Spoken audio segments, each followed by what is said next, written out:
A lot of people traditionally use New Year's Day to think about what they would like to achieve in the coming year, but then come to the end of the year and it didn't happen. To give yourself the best chance of making it happen, let's chat to Brian McAleer, who is a life and career coach who specialises in goal setting and the author of Setting Goals Using the Smartest Method. He joins us now. Brian, so good to talk to you, because around this time of year, you really should be talking about this sort of stuff, and goal setting can be a very powerful tool in someone's life and career. For someone who is just starting out, where should they get started? Yeah, great question, Kenny. And it is a really common time of the year for people to think about the year that's just been and think ahead, like you saw in that news story there with some of those people. So it's an important time of year to take some time for yourself, reflect. And for anyone who is doing this for the first time, it's worth spending some time on being really honest with yourself about what is it that you want to achieve in the year ahead, and think about what might have prevented that from happening the year before. Obviously, there's been lots of restrictions and limits for everyone with COVID.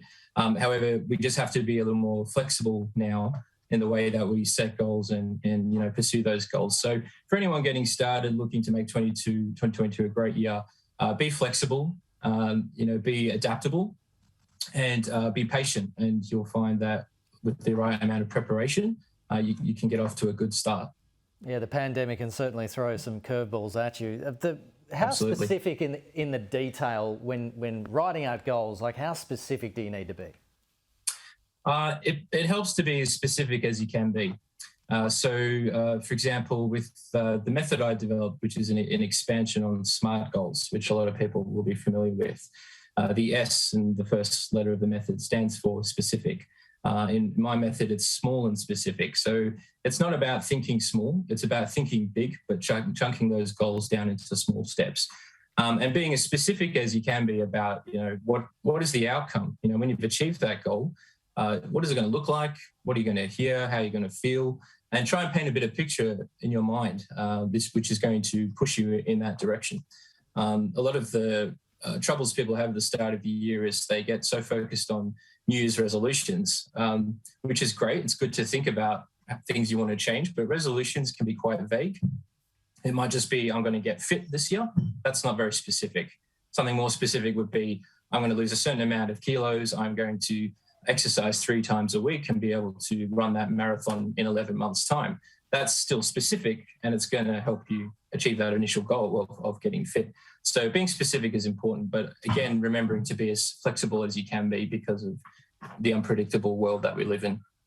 A lot of people, they make goals and they have good intentions and they have lots of motivation in the first few months, and then that motivation may start to fade, and then the second half of the year, the hands throw up in the air. How can you make sure that you maintain that motivation and so you're more likely to achieve those goals by the end of the year?